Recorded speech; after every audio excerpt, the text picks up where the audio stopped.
네, 여러분들 안녕하세요. 시장 참 재미없죠, 그죠? 참 재미없죠. 특히 그 지수 예를 들어서 선물 거래하실 분이 한분 계십니다만은 지수 같은 경우에는 정말 지지리도 재미없습니다. 오늘 뭐 아래 위로 소위 날씨는 바깥 날씨는 아침의 날씨 그 기온하고 낮 기온하고 상당히 일교차가 크죠, 그죠? 그러니까 아침에 좀 떨어졌다가 낮에는 뭐 거의 여름처럼 뭐 20몇 도씩 올라가는 이런 일교차가 큰 날씨인데 주식시장은 하루 종일 일교차가 별 볼일 없죠, 그죠? 별 볼일 없습니다.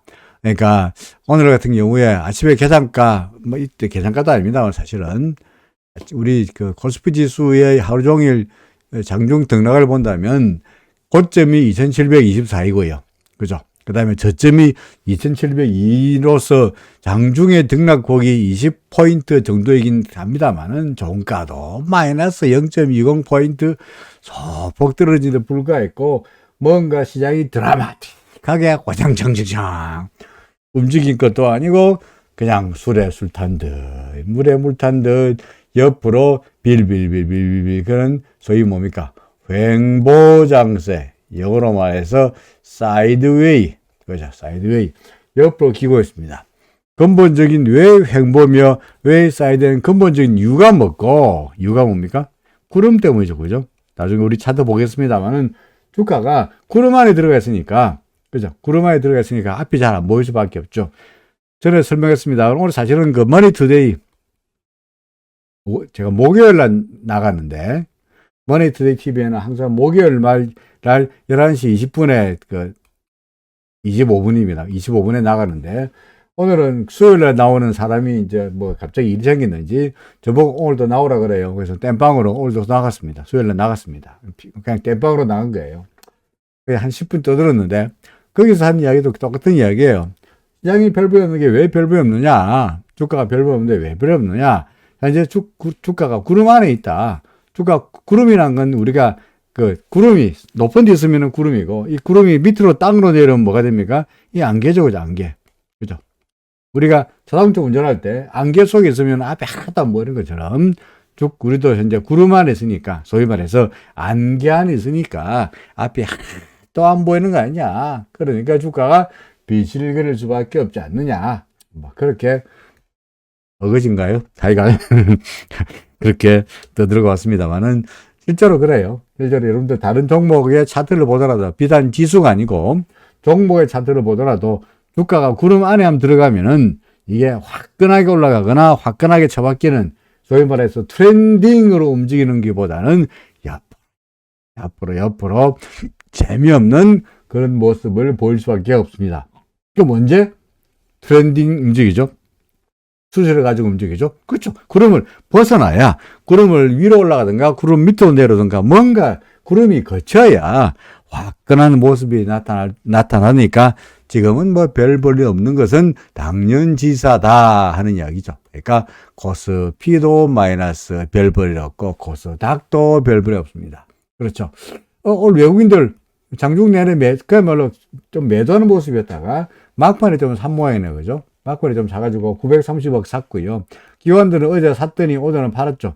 사실 어제 기관들 매수한 거는 이게 어제 기관 매수는 뭐라 그랬죠? PR, 그래, 프로그램 매수했죠. 그죠? 그러니까 방향성에 베팅해가지고 주가가 올라가도록 끌어올리는 그런 모습 아니죠. 그러니까 현물은 사고, 그죠? 선물은 하는, 뭐 이런 식의 거래였으니까 현물을 샀다 그래서 그 얘들이 주가를 위로 끌어올리려고 할 건 아니었다. 기관들이 하루 만에 본색을 드러내가지고 다시 매도했죠. 물론 다시 선물을 샀습니다만, 그러니까 현 선물을 서로 엇갈려가면서 소위 아비트라지 차익 배렴을 하고 있는 모습입니다. 시장은 덕택에 별 볼일 없는 모습이 이어지고 있습니다.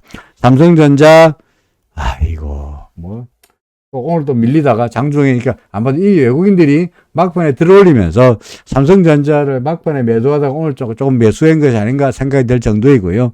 LG 에너지 솔루션, 삼성바이오, 하이닉스는 오늘 보합이었고요. 카카오도 보합이었고요. 오늘 어떻게 보합된 게 많네. 하이닉스 보합이고, 카카오도 별별이 없고, 현대차 뭐 등등등, 그냥 여전히 재미없죠, 그죠? 여전히 뭐 지수는 재미없는 모습입니다. 달러도 원화 환율은 오늘 80전 마이너스로 보였습니다. 장중에는 플러스였다가 막판에 약간 마이너스로 밀려 내려가긴 했는데, 이것이 시장의 분위기를 근본적으로 바꾸는 데는 역부족이었다. 재미없었다. 뭐 이렇게 말할 수밖에 없을 것 같습니다. 오늘 뭐 코스피 지수 구름 안에 있죠, 그죠? 보다시피 보다시피 우주가가 현재 구름 안에 있습니다. 구름이라 부르는데 다른 말로 하면은 안개 안에 있으니까 앞이 안 보이는 거죠. 그러니까 왔다 갔다 앞서 이 안에서 안개 속에서 앞이 안 보이는, 그러니까 드듬드듬 자동차 운전할 때 안개가 쫙 있으면 앞이 안 보이니까 옆으로 빌실거릴 수밖에 없는 모습이 지금도 이어지고 있죠. 그죠? 그러니까 코스피 지수 이렇게 되는 건 당연지사가 되는 겁니다. 그리고 어제 말씀드렸습니다만은 지수가 이렇게 움직이는 것은, 이렇게 횡보하는 것은, 이거는 충격 파동이 될 수가 없다. 그래서 충격 파동이 될 수가 없다. 따라서 이거는 분명히 조정 파동이다. 그죠? 조정 파동이다. 따라서 하나의 그 파동의 끝은, 하나의 트렌드의 끝은 끝이 충격 파동으로 끝나는 것이지. 1, 2, 3, 4, 5. 1, 2, 3, 4, 5. 조정 파동이 끝나고 충격 파동이 있어야 끝나는 거죠. 그죠? 상승 파동도 마찬가지. 상승 파동도 예를 들어서 상승의 경우에도 어떻습니까? 예를 들어서 1, 2, 3, 4, 5. 여기가 1이고 2고 3이고 4고 5면은 이게 조정 파동으로 트렌드가 끝나는 것이 아니라 뭡니까? 충격 파동이 있고, 그죠? 그 다음에 다시 충격 파동으로 끝나는 것이지. 이게 하나의 파동이지. 그러니까 파동의 끝은, 사이클의 끝은 충격 파동이 나타나는 것이지, 조정 파동으로 끝나는 게 아니다 하는 거죠. 따라서 이거는 하나의 사이클의 끝이라고 볼 수가 없다. 그런 말이 되죠. 그죠? 그죠? 말이 되죠. 이건 아니다. 그러니까 시장은 별볼이 없고, 우리는 여전히 이런 지루한 조정 장세가 끝나고 충격 파동 제가 그래두었습니다만, 충격 파동이 나타나고 그런 다음에야 뭐 바닥이 어떻고 되지 않겠냐 싶습니다. 시장은 불확실성이 많죠, 그죠? 뭐 전쟁도 전쟁이고, 또 금리는 금리이고, 그 다음에 중국은 중국대로 경제를 봉쇄해 가지고 그야말로 전 세계적으로 심지어 IMF가 전 세계 그 경제 성장률 전망을 갖다가 팍 다운그레이드 할 정도이고, 그리고 사실은 우리나라는 중국이 잘 돼야, 제가 옛날에 여러분들 말씀드릴지 모르겠습니다만 이런 생각을 했었어요. 이런 생각을. 예를 들어서 우리나라 주가 지수가, 코스피입니다. 코스피 지수가 예를 들어서 2000까지 갈 때, 우리 폼나게 월봉까지 보면서 이야기해 볼까요? 네? 월봉까지 보면서, 자, 우리나라 주가 지수가 여기가 2000입니다만은, 여기까지 올라올 때, 과거에 이렇게 올라올 때, 이 2000까지 올라올 때 원동력이 뭐냐? 이 원동력이 뭐냐? 하면은 뭡니까? 소위 말해서 자동차, 그죠? 또 뭡니까? 조선, 당연히 전자죠, 그죠? 이 3대 산업이 우리나라 경제를 주가지수 2000까지 견인했죠. 그죠? 그래서 끌어올렸어. 그 당시에 2000년, 9년, 10년 이때 가서 소위 정권, 저희 전문가들 하더라고 모여서, 야, 2000까지는 우리나라, 그야말로 탑5 안에, 전 세계 탑5 안에 들어가는 회사가 삼성전자, 하이닉스 비롯해서 반도체, 전자라고 이야기하기 좀 그러네요. 반도체.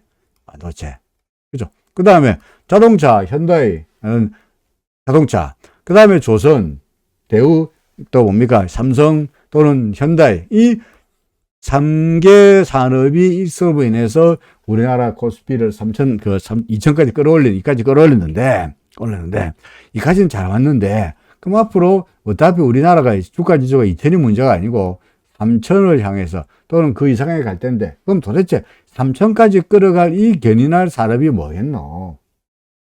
도대체 뭐 가지고 3000까지 올라가겠노? 그 고민을 했었죠. 그래서 그때 이야기 나온 게 바이오다, 바이오다, 바이오. 그래서 그 당시마다 삼성이, 그 당시 삼성 바이오 만들 때 이야기니까, 바이오를 만들어가지고, 이제 사람들이 그때부터 오래 가거니까, 그래서 바이오가 아니겠냐. 에이, 아무리 바이오라도 우리나라 기술력이 있냐. 뭐 이런 등등의 이야기를 했었죠. 근데 제가 뭐라고 주장했느냐 하니까, 우리나라? 뭐, 산업고 필요 없어. 이거 바이오 필요 없어.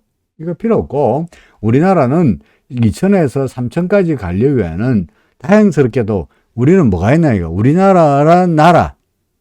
예? 세계지도에서 우리나라, 이게 뭡니까? 예? 뭐 이래. 우리나라가 있으면, 우리나라 일 있으면, 예? 이게 우리나라가 이렇게 있으면, 여기에 일본이 있고요. 그 다음에 여기에 뭐 있습니까? 땅들이 이렇게 넓은 중국이잖아요, 중국이. 그죠? 중국 있잖아요. 그러니까, 다행스럽게도 한참 커가고 있는, 자라나고 있는 중국이라는 나라가 있으니까, 우리나라는 옛날에 뭡니까? 그랬던 것처럼, 선진국이었던 것처럼, 우리나라도 중국에다가 빨대 꽂고, 예? 중국이라는 컵에다가, 예? 중국이란 컵에다가 빨대 꽂고, 중국의 나오는, 그러다가 이 단물을 쫄쫄쫄쫄 뽑아 먹으면은 3천까지 갈 기다. 뭐, 그렇게 주장한 바가 있습니다. 뭐, 농담 반, 진담 반이었습니다만은, 무슨 말이냐. 우리나라는 중국으로 인해가지고, 이런저런 말은 많습니다만은, 중국이 있음으로 인해가지고 상당히 경제적으로 도움을 받는 것도 많죠. 그죠?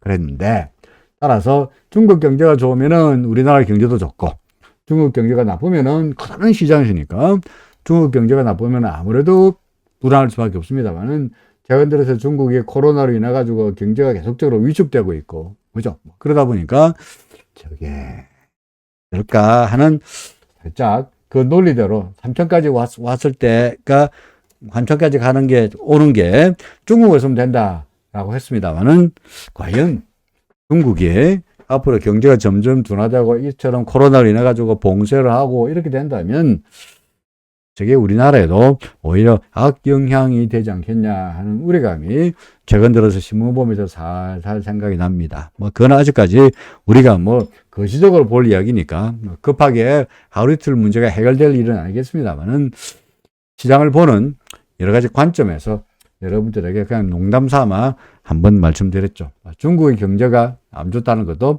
시장 전체로 봐서는 싹 그다지 좋게 볼 수는 없는 것이 아니겠느냐 하는 이야기죠. 자, 코스닥은 코스닥대로 역시 구름에 갇혀가지고 그냥 답답한 모습입니다. 그렇죠. 여전히 안개주의보 상태이고요. 달러대 원화환율은 계속적인 상승세입니다. 그렇죠.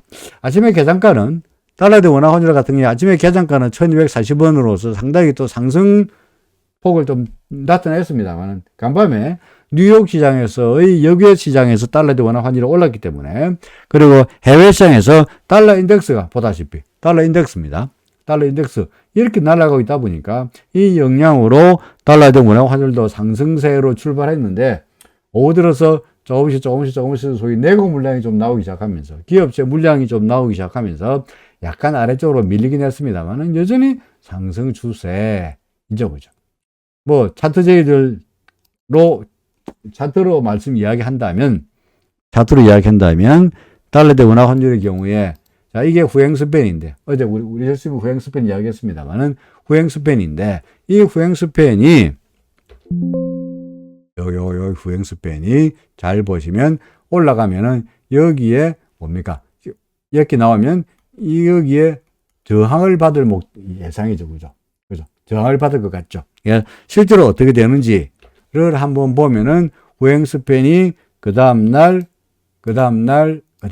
되면서 어떻습니까? 여기에 저항을 받는 모습이죠, 그죠? 후행 스팬이 캔들이 딱 걸려가지고 저항을 받는 모습이니까 달러의 원화 환율도 올라가지 못했습니다. 오늘 같은 경우에 올라가지 못했습니다만은 자 내일부터는 후행 스팬이 어떻게 되느냐? 어떻게 됩니까? 예를 들어서 요 캔들 있다가 그 다음날 주가가 이렇게 환율이 이렇게 떨어졌으니까 후행 스팬이 이렇게 떨어지지 않는 한 옆으로만 가더라도 후행 스팬이 캔들 위에 있죠. 따라서 오히려 캔들은 26일 전 캔들은 뭐로 작용하느냐? 지지선으로 작용할 것이고 따라서 이제 아래쪽 위쪽에 버티고 있는 저항선이 사라졌으니까 저항선이 저항하고 있던 것들이 사라졌으니까 지금부터는 올라가더라도 거리낌이 없죠. 아래쪽에는 이만큼 튼튼한 지지력이 원굴이 버티고 있고요. 그러니까 위쪽으로 올라갈 공산이 훨씬 높다라고 보여지죠. 달러의 원화 환율입니다. 달러 인덱스 뭐 보다시피 끝간겼지. 이게 좀 주봉입니다만 주봉이 현재 100이 문제가 아니고 오늘 마감 오늘 100.76인데 그죠? 어제 말씀드렸듯이 그 코로나 그죠? 코로나 때의 작년 3월 달에 코로나 때의 급등세 이 달러 가치가 급등세와 비슷한 상태까지 와 있습니다. 그렇죠. 뭐 우리나라가 전 세계 코로나 확진자의 20%를 차지한다 할 정도로 이긴 합니다만은 뭐 점점 이제 뭐 코로나가 이제 일상화되고 있으면서 이게 경제에 미치는 영향력도 많이 줄어들고 있는데 현재 달러 대 원화 환율은 과거 코로나 시절의 움직임처럼 달러 대 원화 환율이 계속적인 상승세가 나타나고 있고요. 뭐 그러다 보니까 우리나라 외국인들이 오늘은 샀습니다만 적극적으로 매수하지 않는 양상이죠. 달러가 왜 올라가느냐? 세상에 이게 금리가요. 지금 10년물 금리가 지금 2.97%예요. 2.97%야. 그러니까 뭐 여기서 0.03%만 더 올라가면은 포인트만 더 올라가면 몇 프로가 됩니까? 3%가 됩니다. 3%. 그죠? 3% 될래 얼마 안 남았어요, 이제. 그렇죠. 3% 될래 얼마 안 남았습니다. 그러니까 2월달만 하더라도 세상에 이게 2%도 안 됐는데 2%도 안 됐는데 3월달만 하더라도 2%도 안 됐는데 어느 사이에 두 달 만에 두 달도 아니죠. 한 달 반 만에 1% 이상의 급등세로 보인다는 이야기는 2%의 금리 수준이 3% 됐다는 이야기는 이자 비용이 얼마입니까? 2%에서 1% 더 늘었으니까 이자 비용이 50% 더 증가한 거죠. 맞습니까? 전에는 100만 달러의 부채가 있다면 예를 들어서 이자를 2% 내가지고 2만 달러 이자를 내다가 그죠? 2만 달러 내다가 지금은요 3%를 내면은 3만 달러 이자를 내니까 전에 2만 달러 이자를 내다가 지금은 3만 달러 내니까 이자가 1만 달러 더 내는 거니까 이자 비용이 50%나 증가한 거죠. 그러니까 금리가 1%포인트 올랐다는 것이 아니라 이자 부담이 50%나 증가해 금융비용이 50%나 증가했다는 것은 기업의 실적이라든지 어마어마한 악재가 될 수밖에 없습니다. 그렇죠. 열등하게 그러다 보니까 달러 금리가 올라가다 보니까 달러가 강세일 수밖에 없고 계속적으로 시장에는 우리나라 원화에는 계속적인 상승세를 이어갈 수밖에 없습니다. 해외 환율 이야기 하나만 더 하면은 이게 엔입니다. 엔. 달러 엔 환율입니다. 자, 여기가 요 라인을 갖다가 125 라인, 125입니다. 125 라인. 이걸 갖다가 우리가 구로다 라인이라고 그러죠. 구로다 라인. 구로다 라인은 뭐냐? 구로다는 사람이 그 일본은행 총재요. 그래서 과거에 아베 시절에 구로다 이 사람이 총재였는데 이 사람이 엔화를 끌어올리면서 뭡니까? 맥시멈 엔화 약세를 갖다가 125까지 정도까지 할 수 있다라고 하면서 구로다 라인이라는 이름이 붙었죠. 그러니까 엔화가 약세를 보이더라도 뭐 125m 이상은 가지 않을 거다라고 했는데 이 125입니다. 근데 125 구로다 라인을 넘어서 가지고 125도 문제가 아니고 129예요. 129예요. 그러다 보니까 엔화는 너무나 약세다 보니까 우리나라 원화 대 엔화 환율은 이 원화 대 엔화 대 원화 환율이에요. 엔화 대 원화 환율이 지금 얼마냐니까 100엔이 보다시피 955원이에요. 100엔은 955원이야. 한때 얼마까지 갔느냐? 100엔이 얼마입니까? 이게 1070원이었어요. 그죠? 그러니까 엔화 가치가 100엔이 1070원 하다가 지금은 100엔이 955원밖에 안 하니까 엔화 가치가 어떻게 했죠? 급락했습니다.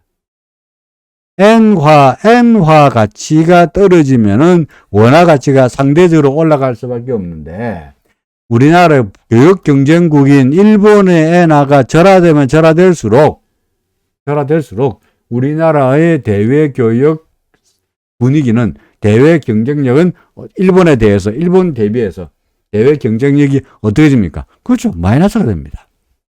마이너스가 됩니다. 그러니까 엔화가 약세가 되면 될수록 특히 N1 환율이 밑으로 떨어지면 떨어질수록 뭡니까? 우리나라의 대외 경쟁력, 수출 경쟁력은 일본에 대비해서 일본산 자동차, 일본산 뭡니까? 가전제품, 일본의 소니라든지, 응?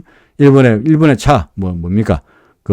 토요타라든지, 에 붙는 우리나라의 사우디에 대한 삼성이라든지, 토요타에 대한 현다이라든지의 경쟁력이 저하될 수밖에 없다는 악재죠.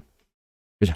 그러니까 우리나라도 엔화가, 그래서 1달러가 100엔에서 120엔이 되면 우리나라 달러 대 원화 환율도 1,000원이었다가 1,200원으로 올려야 이게 엔화죠. 엔화 대 원화 환율이 100엔을 1,000원으로 나누게 하면 10이 되고, 그 다음에 1달러 120엔이 1,200원 돼야 10이 되니까 1엔이 10원, 100엔이 1,000원. 이게 같아지면서 경쟁력은 그대로 되는데, 만약에 이 100엔이 120원 돼서나 우리나라 1,000원이 1,200원 되지 않고 그대로 1,000원 그대로 있다 그러면 어떻게 됩니까?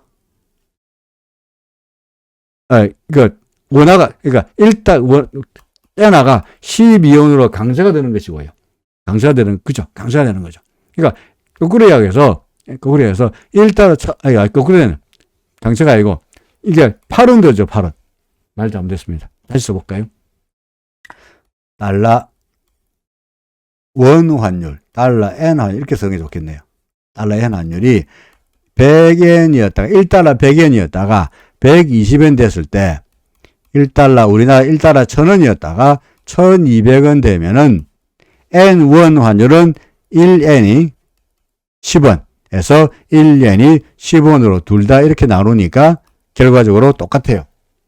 그런데 만약에 달러 대 엔화 환율이 100엔에서 120엔 했는데 우리나라 달러 대 원화 환율이 1,000원에서 1,200원 안 되고, 예를 들어서 극단적으로 1,000원으로 그대로 남아있다면 엔화 대 원화 환율은 전에는 10원이었으나 120을 100으로 나눈 거니까 얼마가 되느냐? 8원이 되면서 엔화가 약세가 되고 원화가 오히려 강세가 되는 지금 같은 이런 꼴이 되는 거죠.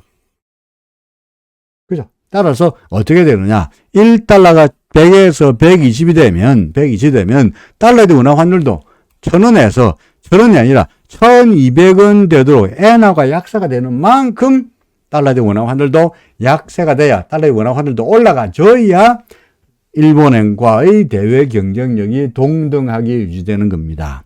지금은 N1 환율이 떨어짐으로 인해서 엔화가 얼마까지? 아까 보여드렸듯이 엔화 대 달러 환율이 해외에서 129가 됐다면, 그죠? 우리나라 1달러가 129엔이 됐다면 우리나라 달러 대 원화 환율도 1,290원이 되어야 1,290원 되어야 이게 100엔이 1,000원이 될 텐데 10원이 될 텐데, 그리고 달러 대 엔화 환율은 129엔으로 계속 날아가는데 우리나라 달러 대 원화 환율은 1,290원이 아니고 1,240원, 1,230원밖에 안 되니까 이게 1엔이 10원이 아니고 9원 얼마가 된다면서 엔화의 강세, 우리나라의 일본의 대외 경쟁력 약화가 나타나는 거다는 이야기입니다. 이야기가 길어졌습니다. 결론적으로 무슨 말이냐? 엔화가 약세인 상황에서 우리나라 달러 대 원화 환율이 강세가 되기는 어렵다. 상대적으로 어렵다. 그러니까 엔화가 약세되는 만큼 우리나라 달러 대 원화 환율도 약세, 달러 대 원화 환율은 올라갈 수밖에 없다. 그런 이야기를 하고 있는 겁니다. 달러 대 원화 환율이 올라간다면 우리나라 주식시장에는 호재예요, 악재예요? 원화가 약세이고, 그래서 환율은 올라가고 원화는 약세니까 외국인 투자자들이 우리나라 주식, 우리나라 원화로 디나미네이션 된 자산을 살 매력이 그만큼 떨어진다. 이렇게 말할 수 있겠죠. 그죠? 자, 오늘 사실은 마니투데이 방송에서 삼성전자 이야기를 많이 했습니다. 삼성전자 많이 떨어지고 있는데 지금 사야 되냐? 제가 여러분들에게 맨날 하는 이야기가 누가 방송에서 삼성전자 사라 그러면은 한쪽 귀로 듣고 한쪽 귀로 흘리시라 라고 말씀드린 바 있죠. 그죠? 그래서 삼성전자 하지 마라. 왜? 별 볼 없다. 그럼 왜 삼성전자가 별 볼 없느냐? 그에 대해서 제가 오늘 필라델피아 반도체 지수 한번 봐봐라. 그죠? 필라델피아 반도체 지수 한번 봐봐라. 별 볼일 없잖아. 구름 밑에 있잖아. 후행스팬 캔들이 걸려 있잖아. 이런 상황에서 올라가겠냐? 또는 필라델피아 반도체 지수뿐만 아니고 예를 들어서 뭐 인텔이라든지 그죠? 마이크론이랄까 또는 엔비디아랄까 이런 소위 말해서 그 반도체 관련 미국에서 삼성전자에 필적할 만한 이런 반도체 기업들 주가가 전부 별볼이 없어요. 딱 구름 밑에서 헤매고 있어요. 그러다 보니까 삼성전자라고 해서 별 수 있겠냐. 아무리 실적이 좋고 어쩌고 하지만은 미국에서 마이크론과 인텔과 엔비디아와 이런 반도체 관련 주식들이 지휘받고 있는데 삼성전자 혼자만 도기화청청 상승할 리는 없지 않냐. 뭐 이렇게 이야기를 했습니다. 필라델피아 반도체 지수 별 볼이 없습니다. 나스닥 지수 그야말로 구름 밑에서 구름 끝에서 그야말로 아슬아슬 간당간당하면서 그야말로 기사 회생하는 모습이죠. 그죠? 예? 나락으로 절벽에서 떨어지려고 그러다가 이 밑에는 절벽이죠. 절벽. 밑에는 절벽입니다. 그래서 아 하고 이제 영화에 나오는 것처럼 아 하고 떨어질 텐데 안 떨어지고 절벽에 걸려가지고 돌아서고는 있습니다만은 여전히 어떻습니까? 불안불안하죠. 불안불안하죠. 그 이유 중에 하나가 뭐냐? 후행스팬 어제 계속 이야기합니다만은 후행스팬과 자, 이거 볼까요? 자, 이게 이제 오늘 여기 와 있습니다. 후행스팬 여기 와 있고 오늘의 종가는 여기 와 있습니다. 그렇죠. 그죠? 자, 그런데 자, 오늘 얘기입니다만은 하루, 이틀, 사흘 정도 되면 자, 앞으로 후행스팬이 주가가 이렇게 움직이면서 후행스팬도 따라 움직이겠죠. 그죠? 그죠? 그런데 예를 들어서 후행스팬만 입장에서 본다면 후행스팬이 앞으로 이렇게 올라가서 이 26일 전에 캔들을 절묘하게 타고 올라가면은 주가도 절묘하게 타고 올라가는 거지. 26일 이게 오늘의 종가가 26일 뒤로 가는 게 후행스팬이니까 이렇게 될 텐데 만약에 절묘하게 타고 올라가지 못하고 옆으로 가면 그냥 옆으로 횡보하면 주가를 옆으로 횡보하겠습니다만 옆으로 횡보하면 하루 지나 이틀 지나 사흘 지나 나흘 지나만 되면 어떻게 됩니까? 이 캔들은 위에 올라가 있는데 후행스팬은 밑에 갔으니까 저절로 캔들 아래쪽으로 고개를 접어두면서 이 캔들들이 저항으로 작용할 거다. 그런 이야기죠. 에나 차이요? 예, 알겠습니다. 저항으로 작용할 거다. 맞습니까? 저항성으로 작용할 거다. 그러니까 이거는 불안불안하죠. 그러니까 우리한테 베스트 시나리오는 나스닥 지수가 그야말로 이렇게 상승해서 후행스팬도 절묘하게 이렇게 캔들을 타고 올라가는 이렇게 우리의 베스트 시나리오인데 그게 아니고 옆으로만 가면 떨어지면 당연하고요. 옆으로만 가더라도 나흘만 되면 하루, 이틀, 사흘, 나흘만 되면은 이 캔들이 오히려 저항선으로 작용하면서 시장이 더욱더 답답해진다 하는 말입니다. 나스닥 지수. 그죠? 이야기는 뭡니까? 상해 지수 별별 없다는 이야기는 뭐 더 말씀드릴 게 없을 것 같고요. 그 다음에, 유가입니다, 유가. WTI입니다만은, WTI 다시 캔들 기준수 밑으로 내려오고 있고요. 후행스팬은 후행스팬대로 저항을 받고 있으니까 아직도 얘는 저로서는 좀 불안한 모습이죠. 그죠? 불안합니다. 마지막으로, 금도 약간 밀리는 모습이고요. 그죠? 약간 밀리는 모습. 후행스팬이 여전히 걸려있죠. 그러니까 후행스팬만 잘 후행스팬만 잘 보면, 그죠? 후행스팬만 잘 보고 있으면은, 갑자기 잘 보고 있으면은 이게 주가가 어떻게 될 건지, 이 후행스팬인데, 후행스팬이 여기서 보세요. 자, 후행스팬만 봅니다. 이것만 봅니다. 자, 여기서 지나가려고 그러니까, 여기가 저항으로 작용하리라 생각이 되죠. 그죠? 자, 후행스팬입니다. 그 다음날 올라가면서 여기에 걸렸고요. 그 다음날 여기에 걸렸고, 그 다음날 여기에 걸렸고, 그 다음날 여기에 걸렸고, 그 다음날 이렇게 그 다음날 여기까지군요. 그러니까 보다시피 26일 전 캔들에 후행 스팬이 올라가지 못하고 계속 올라갈 때마다 걸리잖아요. 그죠? 예, 걸리잖아요. 그래서 이제 후행 스팬이 그 저항선으로 작용한다. 그죠? 그런 이야기가 됩니다. 자, 이게 비트코인입니다. 그렇죠? 비트코인은 우리 어제 말씀드렸듯이 이 수준에서, 그죠? 그 CCI가 마이너스 100선을 돌파했으니까 사자 한 이후로 야금야금 올라가고 있습니다. 큰 상승세는 아닙니다만은 야금야금 올라가고 있죠. 자, 오케이. 그러면 자, 이제 엔화를 사는 법. 엔화를 사면 나중에 차익 실현도 될까요? 그러면 달러 차익이 아닌 엔화 차익을 볼 수 있는 방법도 알려주세요. 알겠습니다. 그러면 이거부터 보면서 이야기를 해야 되겠네요. 좀 더 볼까요? 자, 이 차트가요. 이 차트가 엔화 대 원 환율입니다. 엔화 대 원 환율입니다. 그러니까 이거는 뭐냐니까 보통은 1달러가 우리나라에 근데 1240원. 그죠? 또는 1유로가 뭐 1320원. 뭐 이렇게 말하죠. 그죠? 그러니까 통상 환율할 때 1달러가 원화로 얼마고 1유로가 얼마고 이렇게 표시합니다. 그래서 엔화의 경우에도 1엔이 얼마 원 이렇게 표시하면 좋을 텐데 1엔이 얼마로 표시하려니까 이게 뭐 10원 이래 되니까 헷갈려서 우리는 1년을 표시하지 않고 곱하기 100 해가지고 계산하기 쉽게. 그러니까 왜냐하면 1년은 10.2872연 이렇게 되거든요.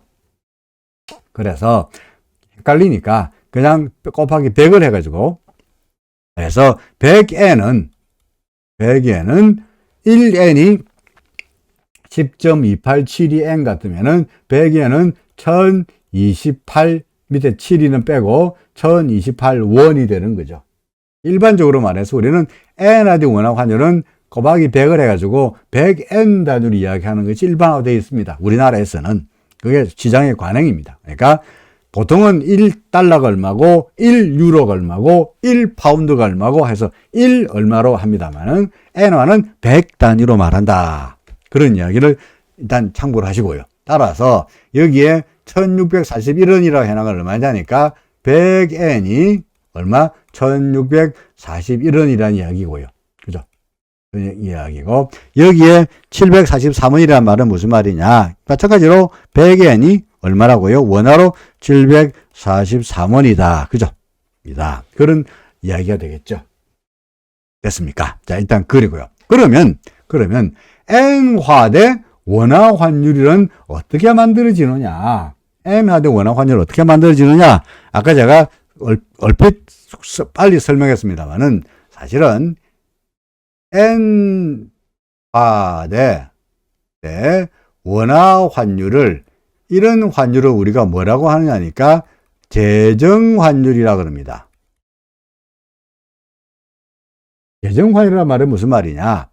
달러 대 환율이 아닌 모든 것들입니다. 아닌 것. 다시 말해서 1달러가 1200원. 이거는 재정환율이 아니야. 그 다음에 예를 들어서 1파운드가 1.2달러도 마찬가지로 재정환율이 아니에요. 왜? 달러가 들어갔으니까. 그죠? 달러가 들어갔으면은 재정환율이 아니에요. 그럼 재정환율이란 말은 무슨 말이냐? 달러가 안 들어가 있는 거. 어떤 거? 예컨대, 1위안이, 예를 들어서, 120원. 위안화 중국 위안화 대 우리나라 원화 환율. 미국의 달러가 환율에 들어가 있지 않잖아요. 이 재정환율이야. 마찬가지로 아까 이야기했듯이 100엔이 몇 원이죠? 1200원이다. 마찬가지로 N화 대 원화 환율이니까 달러가 들어가지 않으니까 이게 재정 환율이 되는 겁니다. 그런데 이 재정 환율이란 말은 무슨 말이냐? 이거는 시장의 수요 공급에 의해서 결정되는 것이 아니에요. 그럼 어떻게 어떻게 결정되느냐? 재정 환율은 이는 완전 순전히 계산됩니다. 어떻게 계산되느냐? 아까 어떻게 설명했습니다. 예컨대 1달러가 간단하게 해볼까요? 1달러가 1000원이고 1달러가 1000원이고 그 다음에 해외 시장에서 1달러가 100엔으로 거래되고 있다면 이런 상황에서 1엔은 원화로 얼마가 되어야 되느냐? 엔화 대 원화 환율이니까 이 재정 환율이에요. 그죠? 재정 환율이죠. 이건 어떻게 만들어지느냐? 어떻게 만들어집니까? 1달러가 1000원이고 1달러가 100엔이니까 1000원은 100엔이니까 1엔은 얼마? 10원으로 나오죠. 그죠? 어떻게 나왔죠? 10원이 두 개를 나누었죠. 어떻게 했습니까? 계산돼서 산출되는 거다 이거죠. 계산돼서 산출되는 겁니다. 그러니까 엔화 대 원화 환율은 재정 환율은 달러 대 원화 환율, 달러 대 파운드 환율, 달러 대 유로 환율, 달러 대 스위스 환율, 재정 환율이 아닌 달러가 들어가 있는 환율은 시장의 수급에 의해서 결정됩니다만은 달러가 안 들어가 있는 그래서 재정이라 그래. 재정. 계산하여서 결정된다. 그런 뜻이에요. 재정. 자, 그래서 계산된 뜻이에요.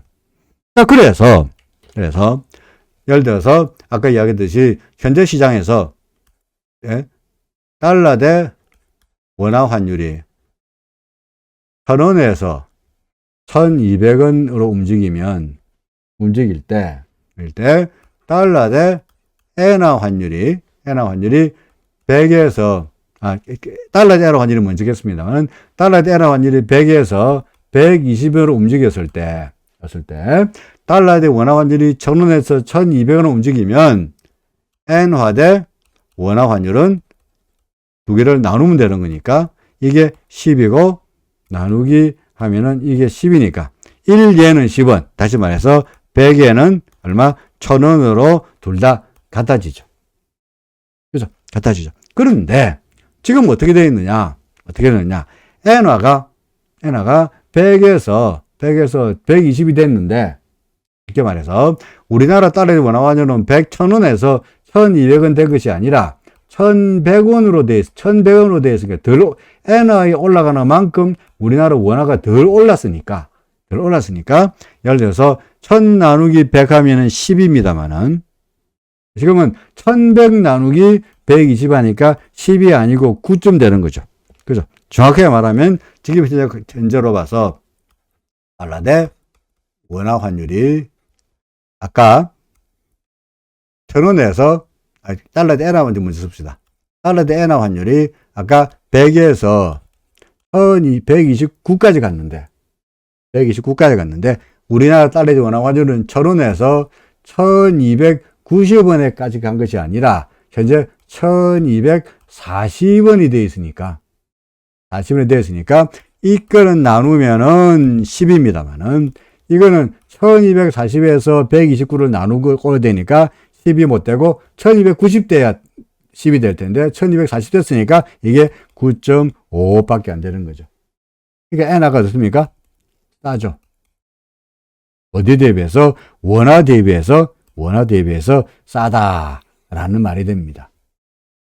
따라서 지금 우리가 엔화를 싸다고 해서 엔화를 매수한다면 엔화가 싸니까 매수하는 건데 지금 현재는 엔화가 1엔이 9.5, 100엔이 955원인데 앞으로 이렇게 100엔이 1000원이거나 더 이상 올라간다는 보장이 있거나 그럴 예상이 있어야 가능했어요. 그렇죠. 자, 그러면 지금의 엔화 환율이 오늘 현재 961로 되어 있습니다. 현재 엔화 환율이 여기가 지금 바닥이냐 어떻습니까? 과거로 본다면 961원 같으면 바닥이라고 말할 수 있느냐? 그렇습니까? 744원도 갔네. 맞습니까? 언제요? 2007년도 이야기입니다만 743원도 갔네요. 그렇죠. 그러니까 아직은 바닥이라고 말하기가 좀 그렇죠. 그래서 항상 우리야 논리를 알았으니까 그렇다면 차트로 봐서 엔화가 어떻게 생겼노? 그 당시에 그 당시에 2007년도입니다. 이 당시에 743원까지 갔을 때, 그 당시에 엔화 환율 추이를 본다면, 일목에서 봐서, 구름 밑으로 1040원이었어요. 이거 보세요. 이 당시 1040원이었죠. 이 당시에 2004년도에 1040원이었던 N1 환율이, 야, 옛날에 1120원 했는데 1040원이니까 싸지 않냐? 라고 했습니다만은 천만의 말씀, 구름 밑으로 처박힌 이후로 줄창 처박혔죠. 그렇죠. 구름 밑으로 줄창 처박혔죠. 그럼 언제가 바닥이냐? 얘가 구름 위로 올라서야만이 이제 벗어나는구나 라고 생각했고, 빨리 볼까요? 여기서 구름 넘어선 다음에야 비로소 올라갔죠. 800원 정도가 되니까 기준선 넘겼네, 구름 위로 나왔네, 이제 가겠네 가 되는 겁니다. 그러니까 743원이 바닥이라고 생각할 수 있는 건 없고, 우리로서는 엔화를 산다면, 예를 들어서 800원대에서 엔화를 샀더라면, 그 당시에 800원대 엔화 샀더라면은 나름대로 부귀영화를 누릴 수가 있었죠. 1600원까지 갔으니까 더블 먹었네. 맞습니까? 더블 먹었죠. 따라서 결국은 무슨 말이냐? 지금 현재 엔화가 961원까지 가 있는데 이거를 바닥이라고 말할 수 있느냐? 우리 주봉입니다. 이게 우리 주봉으로 보고 있습니다만은, 제가 만약에 어떤 분이 저한테 이게 환율이 아니고 예를 들어 어떤 주식이 있는데, 이런 주식이 있는데 그거 살까요? 하면 저 뭐라 그랬어요? 네? 여러분들 이거 어떤 주식이 있는데, 교수님 그 차트 보니까 이런 차트가 있는데요, 이 종목 차트 살까요? 하면 저 뭐라 그랬어요? 모르겠습니까? 응? 모르겠습니까? 바닥에 이제 이거 없지 않어. 그죠? 맞습니까? 바닥에 이제 이거 없지 않어. 아서라 말아라. 기다려봐라. 그럼 언제 살까요? 언제 사기는 기다리고 있다가 구름 위로 올라갈 때, 이때 엔화 살까요? 제가 뭐랍니까? 기다려봐라. 이거 혹시 이건 바닥 아닐까요? 그거 어찌 합니까? 기다려보세요. 그러다가 그거 봐, 더 내려가잖아. 그랬다가 구름 위로 올라가면은 기준선 넘었네. 조금 사볼까요? 그러다가 구름 넘었네. 이제 이제 더 사도 되겠네. 그럼 그 이후에 바바바방, 이 뭐야 이거? 엉뚱한 이 결정적 순간에 바닥이 들어옵니까? 예? 바바바방 올라가죠. 맞습니까? 그래서 마찬가지로 말립니다. 그러니까 지금도 마찬가지입니다. 지금도 참아라. 말립니다. 참아라. 그러니까 지금은 참고요. 그 다음에 그러면 그 주봉 말고 그러면 좀 길게 보는 거니까 일봉도 마찬가지죠. 일봉. 그죠? 일봉도 마찬가지. 구름 밑으로 내려왔으니까 똑같습니다. 말립니다. 기다려보세요. 그러다가 얘가 뭔가 좀 올라가는 모습이 보이면 그때 가서 사도 늦지 않을 텐데, 참고로 일봉을 보신다면, 일봉을 보면은 여기는 구름이 얇거나 구름이 점점 어떻게 되고 있습니까? 이렇게 넓어질 겁니다. 그래서 그럼 올라가더라도 여기에 걸릴 겁니다. 그죠? 걸릴 거죠. 그러니까 아직은 좀 웨이트. 엔화 사는 게 좋아 보이는데, 엔화 사는 게 좋아 보이지만 아직은 아니다. 과거에 한때 우리가 743원도 간 적이 있었죠. 100엔이. 744원까지 간 적이 있으니까, 물론 고점으로 안 한다면 100엔이 1670원이든가 간 적도 있으니까, 지금의 수준은 이때에 비해서는 낮습니다만은 이때의 바닥에 비해서는 아직은 높으니까 좀 더 기다려 봄직하지 않겠냐. 생각입니다. 엔화 사는 방법은 제가 그 주간 스터디에다 올려놓은 방법과 똑같습니다.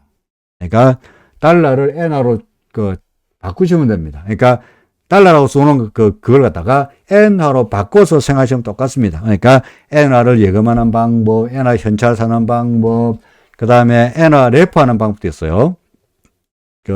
연구사 가가지고 엔화 외화 환매 조건부 채권 사는 방법도 있고요. 금리는 별볼이 없어요.